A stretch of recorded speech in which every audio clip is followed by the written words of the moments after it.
It was that ridiculous. And funny enough, that change that was implemented yesterday morning, straight before, the battle for Cannes, was changed and reverted back to what it was before, showing how crazy of a change that was. Now, the thing is, if this was like a social mode, well, it is a social mode, but let's say it was a non-competitive mode, you could make these sweeping changes before big events, people wouldn't worry about too much. But as we've said before, there are a lot of prizes on offer for these events. So making these massive sweeping changes, which completely affect the meta of them, a few hours before the operation starts, that is just an awful move. Right? An absolutely awful move. You've got to give people time to readjust to these things. What if people just wake up for the operation, they don't realize there's an update note? And, it's something as catastrophic as this, which changes the whole meta around an operation. Like, it's just, you've got to make sure that these changes are either earlier, or you've got to make sure that they are done post-fact, post after the operation is done for the next set of operations. Because this is just not good enough. And this one from yesterday, as I said, just before the Battle for Cannes one, this is also going to change a bunch of ways people are going to approach the battle. Because remember, on the Battle for Cannes map, even though we were playing the British side, on the Battle for Cannes map, when you started this map, there's 2 artillery pieces in Cannes, right? So if we get like a map, which you probably can't see, because obviously these are all ones which went to completion. Well, let's just go for this map, right? So there are 2 artillery pieces. Obviously there are 3 here now, but there are 2 artillery pieces here. There's an infantry that starts here and here. If you were clever, for the Germans, you just push up the artillery pieces, nuke the infantry, and then push through, and then attack their tanks and go from there. But since the change was reverted a few hours before the operation, you wouldn't be able to do that, right? So you could create battle plans completely around everything, and they could completely change within 2 hours of the operation, right? This is just not good. Imagine, right, if you had like a competition for League of Legends or Counter-Strike. And this sometimes does happen. Happens a lot in Dota, actually. But imagine if you had a big tournament in League of Legends. A bunch of teams turn up, and then they're told 2 hours before it, there's a massive, patch. There's a massive update which changes a bunch of the champion's abilities or hero's abilities, and also buffs and nerfs certain ones. The quality of that tournament is going to be so much less than others because, first of all, people haven't worked out what the meta is, and that means that if somebody gets lucky with an OP machine, they're just going to go ram riding, and all the stuff that the teams have practiced before isn't going to be applicable. So you've got to make sure that if these updates come through, they come through at a better time than they have been coming through. Either after the operation or way before it. Give it, like 2 to 3 days time. The next one is the SL income needs to be increased. So one thing I found while playing, so yesterday, because we didn't do too many squadron battles, I played 49 battles, right? 49 battles of this mode. Which was, quite a lot. And, you can see for Britain, I got into the top 40, which I'm very proud of. I actually played 54 battles. How did I do that? For all countries, I only played 49, but for Britain, I played 54. Work that out. Anyway, I did okay. I got a 2-to-1 KD. Didn't kill a lot of AI because I was mainly doing defensive missions. Got a 50% win rate because, you can't do a ton as a solo player unless you're really picking and choosing your battles. But the main thing is, in this whole time period, I made maybe about 200 to 300,000 silver lions. So 50 battles, 300,000 silver lions. That is awful, right? Just to put this into perspective, I did an average for the Normandy battles that I was facing, because I did a bunch of them to make sure to get the decals, earlier on, with the plus 30 and plus 30 here. I was averaging about 40 grand a battle, and there was many battles, because I was using the premium Firefly, for the British, I was able to get up to 100,000 silver lions. So what I was able to cover in 50 battles in World War mode, the 300 grand, I could have covered in maybe 8 to 10 in the Normandy thing. So maybe like 15 in normal battles, if you take away the percentage. So that just shows to me that there is an inherent issue when it comes to the amount of SL that you make in World War mode, and I think it should be increased by some form of percentage. This is obviously affected by the fact that every respawn causes you a lot of SL. You know, a BF on a 9, I believe, was around 3,000, maybe 4,000 SL to spawn in. And then also, even stuff like Crusader AAs were going up to like 2,000 SL. That, to me, needs to be readjusted. You need to make sure that people aren't burning through Silver Lions to play this mode. It was crazy, the amounts. I thought the Silver Lion income would be a lot higher, and for the future, I would like it to be a lot higher. The artillery defense, AA defense, AIAA doesn't need to exist. So this is, if you don't know what I'm talking about here, so AA defense, the way that it works is you get artillery pieces that need defending, and then also on top of it, I don't know if I can find one. Yeah, I can find one here. But you have artillery pieces that need defending. So on the German side there were Marders, and then you have SDKFCs on top of that, and then you have player SDKFCs on top of that as well. So you have AI SDKFCs, which there are like 30 to 50 of them, and then on top of that you can have like 20 allied player SDKFCs. There is no need to have those AI SDKFCs, in my opinion. I don't think there should be that much AA around these artillery pieces. Like it was turning into like you had about 20 planes against like 80 AA. There is no need for that. So you could easily get rid of the AI element and just leave it up to players to be able to cover their own artillery. I think that would be fine. Testing or a practice mode. So one thing, obviously a lot of our squadron members, mainly our commanders and players, didn't partake a lot in the alpha stuff because, well, we had other stuff to do. And we wanted to also go into it fresh to try and, instead of being manipulated by other people's tactics, just work on what we wanted to work on and go from our position. And to be honest, it overall worked, you know. But as I said, we had very high win percentages, and I'm very proud of everyone. But the thing is, what would have been lovely is some kind of practice mode or some kind of mode where you can test stuff. So one thing that we have two squadrons. You've got the Tech ES squadron and the Tech WS squadron. The WS one is the social one, the ES one is the more like competitive one. What it would be great on like a Sunday as like a custom event or something like that for the Discord and for the channel is to put Tech ES against Tech WS and have kind of like a fight against each other. You know, pit two sides against each other, and then the best players who come out of it, you know, you could easily make it so each of the best players they get some prizes. You know, we could give them some gift codes or some giveaways for certain things in the game. It would be wonderful. It would be a great spectacle. But we can't do that because there is no practice mode and there is no way of being able to run. There is no way to run tactics unless you're in an operation itself. So let's say you go in with a tactic and you're like, okay, well, we're going to work this out, we're going to go through it, and we're going to use it. But then you get into the battle and there's something that you didn't think about, or maybe there was reinforcements that you didn't know about, because remember, at the same time, if you go to like the Battle of Ikepsk, right, it only tells you what forces are on each side, the available vehicles. It doesn't tell you what these are. The only way to find that out is on the wiki, and the wiki has literally changed a bunch of times. So when it comes to this stuff, so let's just type in Battle of which one? Actually, no. Let's go Battle of El Alamein, right? Or Second Battle of El Alamein, as it's called. I've definitely spelled that wrong, but let's just make sure to spell it right, because I bet you any money I can show there is an issue here. So let's just go this one.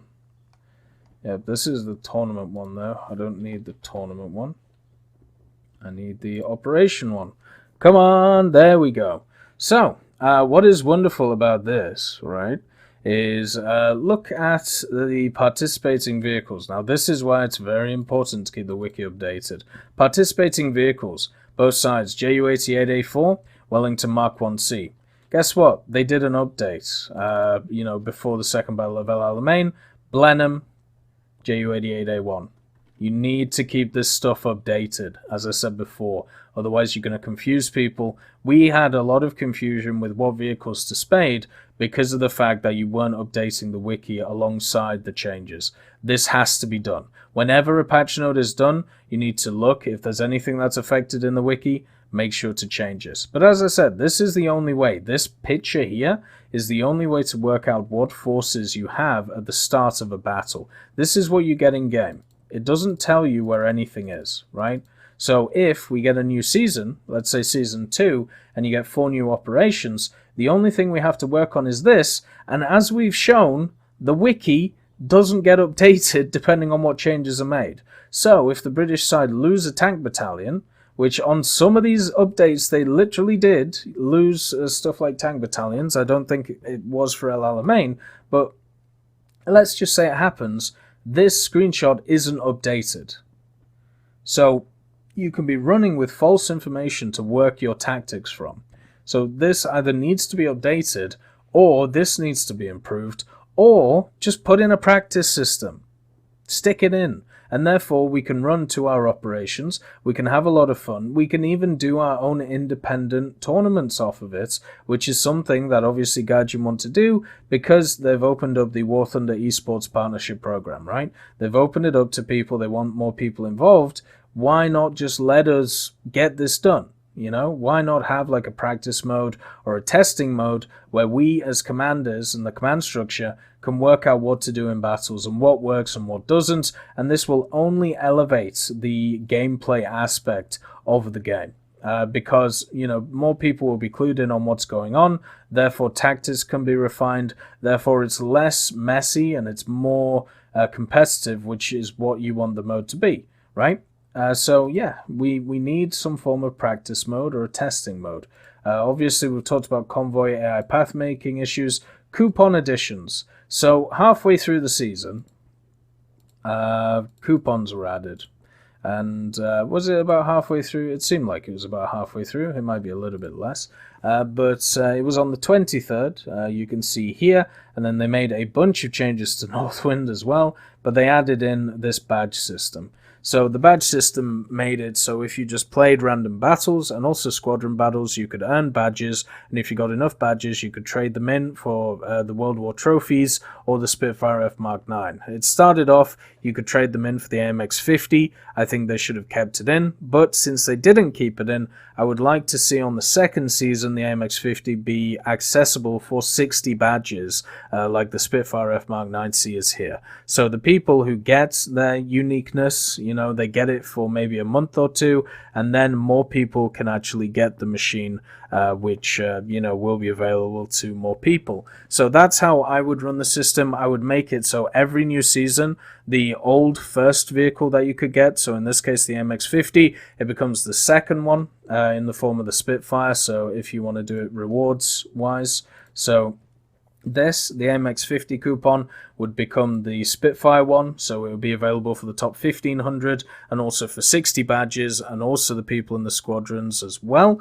And the top 500 would be the new unique vehicle. So this means that you have 2 chances to get the AMX-50, and all the people who are whining about not being able to sell their AMX-50s for a lot of money. First of all, I hate scalpers, always will, don't like scalping. And then second of all, when it comes to it, you still have the ability to do it. You just have it in a shorter period of time where you can scalp people. So just make sure you're on top of it. And also, if you like the uniqueness of it, then, you get your uniqueness for 2 months and then it gets opened up to more people. I think that's completely fine. It is the way to fix the system.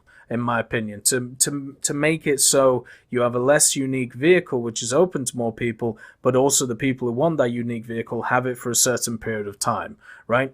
So they can do whatever they want with it. But the badge system overall is a positive. I like how they added it in. Let's just see how many battles I actually did in the end. I believe, let's see. So I did 69 battles as an individual, and I think as a squadron member, if we add up all the battles, like maybe 20 or 40 by the time that the system got added in. So let's just say around about 100 battles. It was probably more, 100, 110. I personally got, let's see, 14 badges. So I'm about halfway there to a World War Trophy vehicle. So if I was going hard, if I was going very hard at this, I could actually get 60. I definitely believe I could get 60. And remember, with these badges, if you have any and you don't want to, get any of the prizes, you can trade them on the workshop, and it tells you when you're able to trade them. So make sure to do that, and make sure to keep on top of it so you know when to sell and buy stuff in order to get some of the cool vehicles. But I think the badge system is overall a positive, as long as the next season around, this price here becomes the AMX 50. Then I think the compromise is met, everybody works. The fact that everything's a coupon as well is great. So it means that people have more access to the market and they can work around it. If they want to buy the stuff that they want to buy, they can. If they want to put in the hours, they can put in the hours. It's a good compromise. That's why the market is good. As long as you stop scalpers, there needs to be a system to stop scalping. The only way to really do this without putting in hard limitations is to lessen the RNG, make sure that people know how to get the badges instead of just being like, oh, well, you just need to play. And it's like, well, that's great, but we need specific limits so we can work out not how to game the system, but just work out how much stuff is going to cost and how much everything's going to be worth. The next one is see the stacks before the event started, such as how many vehicles are available in infantry or tank armies. So you see on this update note how they're changing, specific vehicles for the infantry armies that are available. Well, one of the things is before the operation starts, you can't see them. So you're going in blind completely. So once you're in the operation, like if you see this, you can click on a unit, like the one in Army E2, you can see how many units it has, or you can just hover over them. Even if you go to like an airfield, it tells you what's on that airfield, right? Like that's, it's pretty cool. And then even in the bottom, you can see the strength of each army, so you can work out what's in each of these units. But you have to be in an operation before that happens. So if you, as an individual, even as a team, a squadron who's trying to work this stuff out, if you are trying to set up tactics and you base them around like a specific unit, but you don't know what's specifically in that unit, such as you don't know in this case, the infantry army has 2 Panthers, then your tactics are going to completely change on what vehicles you have. But you are not privy to that information. You are not told it. So we need more defined amounts in each army group or each infantry group. It needs to be done so tactics can be thought about before the battle even starts. So it is nice, right? It is really nice having like this screen. But as I said, this needs to be worked on a lot more. We need to know initial forces, we need to know how many there are, we need to know when reinforcements come in, and we need to know all this stuff. Otherwise, you're going to set yourself up for situations where you are going to pick one side as a squadron, and you don't realize like there are so many reinforcements coming in that what the hell are you going to do, right? It's as simple as that. So that information needs to be public available. Otherwise, people are going to have real issues when it comes to the future game modes and balancing of them. It just means that you're setting people up in their first few operations to get bodied by people who have either played them before or by people who are just got the look of the draw and picked the right side. The big example for this was probably in Northwind with the M36s. The M36s, there was actually a ton of them in the tank brigades, but we personally thought that there wasn't going to be a lot of them because it doesn't really make sense for them to be a lot of them. But there was, so therefore we used them a lot, especially against stuff like the Jagdpanthers and the Stugs. It's basically just an upgunned medium because it doesn't have a lot of armor, but the gun's incredibly good. So, we ended up using them a lot, but because of the way that our priorities work, not a ton of people had them spaded. We thought there would be more M4A2s and M4A2 76s. So, as I said, just giving us the numbers for these things can only improve tactics when it comes down to it.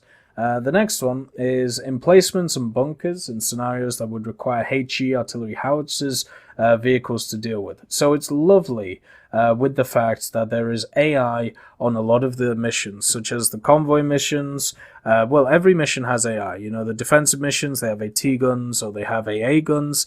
On the convoy missions, there's obviously the convoy itself. The only ones which don't have AI, I think, is the plane-on-plane missions, like when it's BF-109s versus Spitfires. But what would be lovely is to have a system where you just have more stuff going on, like you have more objectives. So if you're being on the offensive mission, why not have a few pillboxes? The pillboxes themselves don't need to carry anything big gun-wise. They could just carry machine guns, but they would just be another thing to be able for the attacking side to focus on and for the defenders to defend. It is a great start when it comes to the introduction of AI in World War mode, but for me, it definitely could be increased to, infantry in trenches or pillboxes dotted around the place or, little encampments for, units to be sat in. I think all of these things would only increase the immersion of this historic game mode or historical game mode, I should say, to be good. Rubber banding issues, so this just seemed to be like server issues. There was every so often where if there was a lot of stuff going on or if a lot of people joined at once, you would rubber band all over the place. This meant that shooting and also, attacking targets was an issue. Hopefully those get fixed going forward. They weren't too much of a big issue, but there were definitely times where we had plane-on-plane battles, which felt like we were just rubber banding all over the place, and it was whoever had the less rubber band that was able to, conquer the position. And then, obviously, one of the other issues is the AIM-X50. So, the way the AIM-X50 worked is you either had to get into the top 500 solo players of the season, or you had to get in the top 20 players of your squadron. So obvious and be in a top 25 squadron, right? Now they implemented this system where in World War mode you can see your individual ratings. So if you're in that top 20 or not, right? You know whether you're in the top 20 or not. So what this means is if you're on the outskirts, like if you're around this area, if we look at Tech ES, why would you not try and screw over the people who are higher than you so you could get more points than them and you could get above them, right? But if you come in to get the AIM-X50 and not for the camaraderie part. So this system is just setting people up to fight against each other instead of with each other. Like it literally just causes strife to be able to see this as an individual squadron member. It just means that if you're in the top echelons, like we had Silver and Redtail, they were both really good players, playing really well, and there was kind of like a competition between them of who could get number one. But also, you could see people around this area who wanted, or even this area, since we became top 50, around the 40 mark, who were going to be annoyed that they didn't get, into the top 40 because of the fact that they didn't play as many battles. So it just, there can be claims of favoritism depending on what, squadrons go into the battles and who is picked for what squadrons. There can also be claims for other stuff when it comes to, when it comes to people trying to fight against each other inside squadron to get the vehicles. Overall, it's just a bad idea for either this information to be open to everybody, or if you want this information to be open to everybody, you've got to make it so in what is supposed to be a cooperative game mode, your squadron is supposed to cooperate together, unilaterally to beat other squadrons. If you make it and you set up a system so your whole system is designed to compete against with each other within the squadron, all it's going to do is tear it apart when people don't get their own way. It's a terrible idea. Like it just is. And then the other thing as well I want to add on top of this, I've put in a thing. So the fact that it was added mid-season was also not great, because it meant that, around battles, people were checking their individual ratings, working out where they were and all of this stuff, and it's just not good, It really isn't good. The other thing as well is, I personally just think this shouldn't exist. If I'm being honest, maybe it's, maybe you can see it at the end of the season, it pops up and it says you ended up in this place, this is how many battles you did, this is your score and everything. So maybe you could correlate it with how many battles you actually did, so it meant that you as a person could work out if your rating was correct and the system wasn't screwing you. But instead, you just have a lot of people checking their individual ratings, and instead of playing as a squad, playing as individuals. The other thing as well, our commander, Nathan did an amazing job at commanding the overall, the system, basically doing the operation stuff. And because he didn't play in battles, or hardly played in battles, he basically got no score in the squadron. So he, as the overall commander of the Tech ES forces, for the majority of the battles, he was able to lead us to, as I said, one of the highest win percentages out of all the squadrons who played more than one battle. 85% win rate. We only lost 3 battles during this whole thing. We had one of the highest victory rates when it came to the battles themselves and the operations. We had one of the highest KDs. We did amazingly well as a squadron, and he's not going to get any of the rewards for it because he was out there commanding, doing the main role as the commander, right? He was the top dog, and we are going to, as members of the squadron, or at least the command, we're going to make sure that he has something nice for doing what he did. Because the system here inherently does not give him anything, which is sad, because he's the guy who's doing the majority of the work when it comes to the strategical stuff. He should be rewarded, and that's the thing. You don't get anything. You don't get any reward for commanding in World War mode.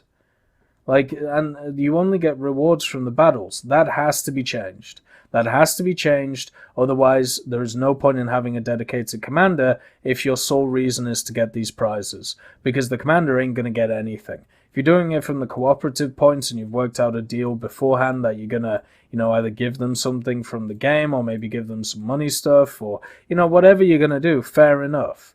But in this system, the commander gets shafted. And I don't want the overall commander to be shafted. It makes no sense. Then you've got the Elo system overall. So an Elo system is a good system. It's used in many areas of competition. It's mainly used in a lot of matchmaking areas for a lot of other PvP games. It works pretty well.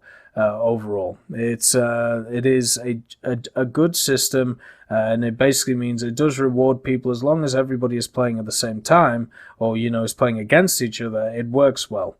When the key thing that is wrong with an Elo system, which is something that if you talk to anybody who has been at the top echelons of any other Elo system will tell you, is if there is no Elo decay, as it's known, then the whole system's screwed. Because it means that people can front load. It means that people can play the first few operations, get an incredibly high elo, and then just stop playing if they want to. And by doing this, what they do is they stay in the top 25 and they don't risk anything when it comes to, you know, playing against other squadrons, because they're just not going into operations. They're just going to sit there and they're going to sit and get their top 25 and get their prizes and, you know, do nothing else. Like, you've got people like these guys and Sotu and Zavod, where a lot of these, they're just not playing operations, because if they play operations, what's going to end up happening is they're going to end up losing, and they're not going to, you know, get in the top 25. We were in like the top 5. We lost one battle, and we went to like 40 because of the way that the Elo system's working. And every battle we won after that, we gained like maybe 100 points, like, because we were facing people who were nowhere near above us. We beat people like Ofnir, who have, as you can see, a lot lower win percentage than us and battle percentage. We're still lower than them because of the Elo system.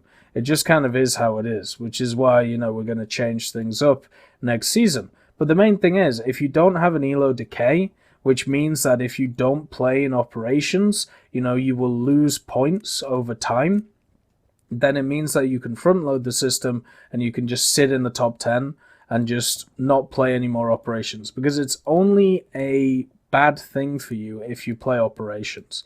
It means that it's literally only a bad thing if you play operations, because if you win, you hardly gain anything because everybody's below you, right? So you hardly gain any points.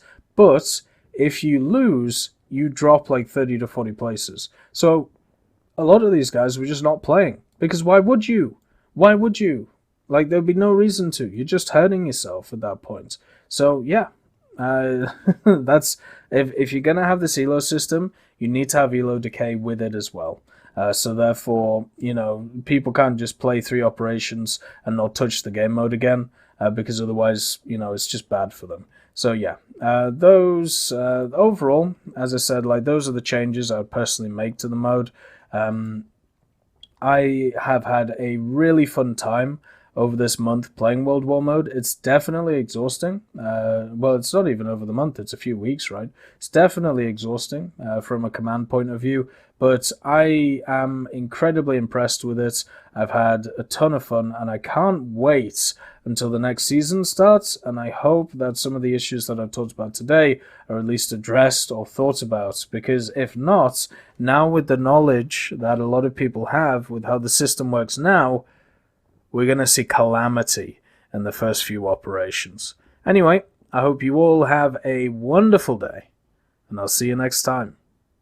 I'd just like to thank B. Young, Blackie, Cyborg James, Daniel Stanton, John Ryman, Martinez, Matati, Moxie, Nito, Nick Graham, Alobrelo, Sebastian Corona, Super Cacti, and Elove Goat and Seductive Trash Can for supporting the channel.